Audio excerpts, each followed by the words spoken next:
Now, the Home Office made quite the discovery on a scrapyard in Greater Manchester yesterday morning as illegal migrants were found living in shipping containers during a raid. Immigration officers received intelligence that the migrants were working illegally in the UK, and they found they were only being paid £2.33 an hour for 60-hour working weeks while living in grubby and atrocious living conditions.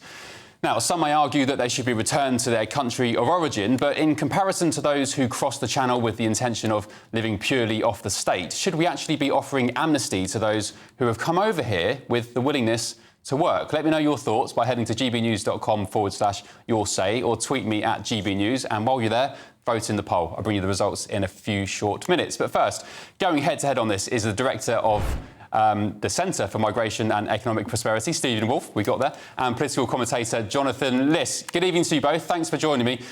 Jonathan, I'll start with you because, first of all, let's just clarify something. You don't even think we should call people illegal migrants, do you? What do you think we should call them? I actually think we should call them irregular migrants. And by the way, Ben, what you just said is an outrageous smear.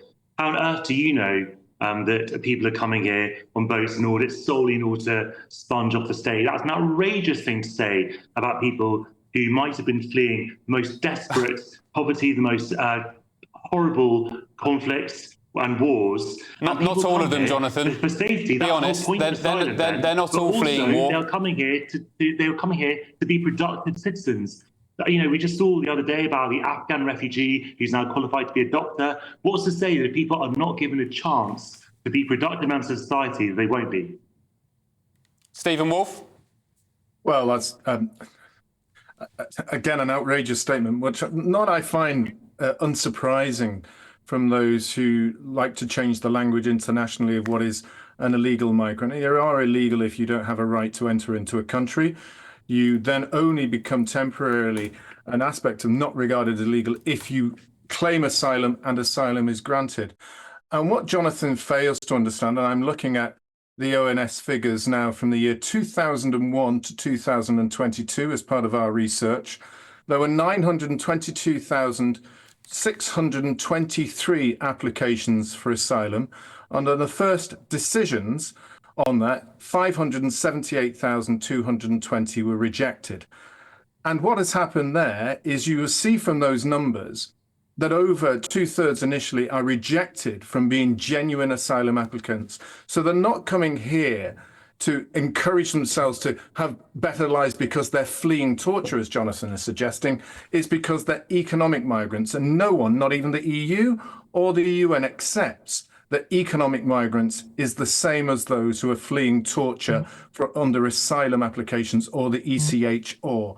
So that's where Jonathan knows he's wrong there. He knows he's being slightly dishonest. I never ever claimed that every single person coming an asylum, every single asylum seeker should be granted asylum under the parameters of asylum. There are two different classes, obviously, of migrants. There are obviously asylum seekers, there are economic migrants. I happen to think that economic migration is a good thing, and I'll defend it. But that's not what we're talking about. You know, I think that we should be having a conversation in this country about economic migration. But Ben's kind of assumption was that people are coming here to sponge off the state. Economic migrants are coming here to work so they can earn money. And actually, there is a question to be had. Not all of them, Jonathan.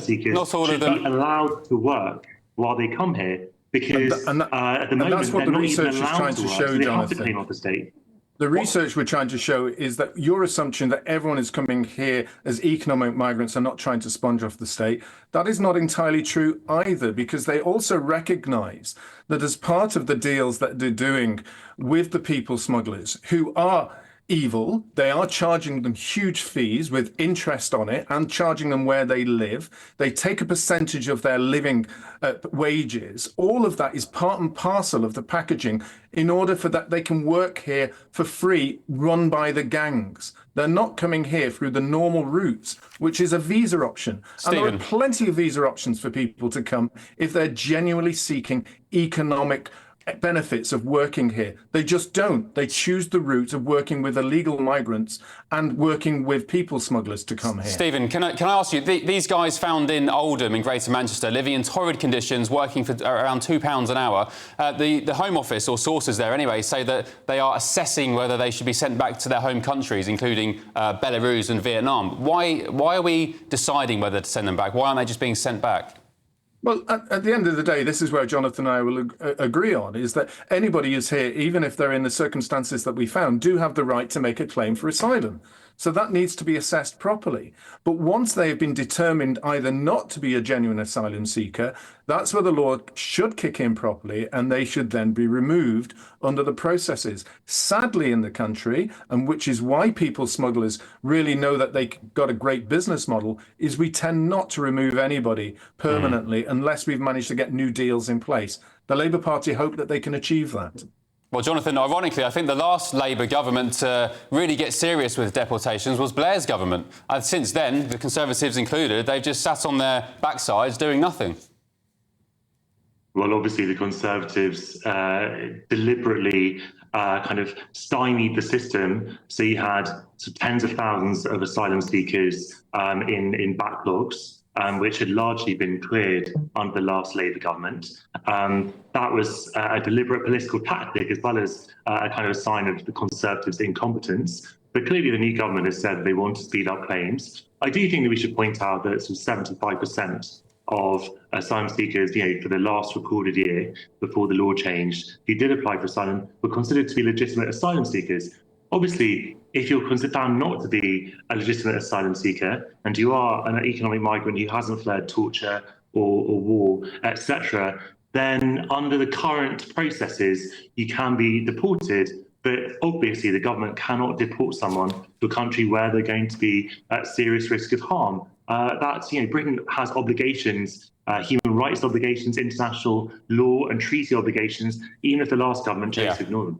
Well, yeah, of course. The problem is, as soon as they say they've been working in slave conditions here, then they can stay under those circumstances. But great debate. Thank you, Jonathan Liss, Stephen Wool. Thank you for joining us this evening. Appreciate it. So, who do you agree with at home? Should illegal migrants caught working in the UK, like those chaps in Oldham, be offered an amnesty? Your verdict is now in. Just 4% of you think that they should be offered an amnesty. 96% of you, a whopping number, say they shouldn't and they should be sent straight back home.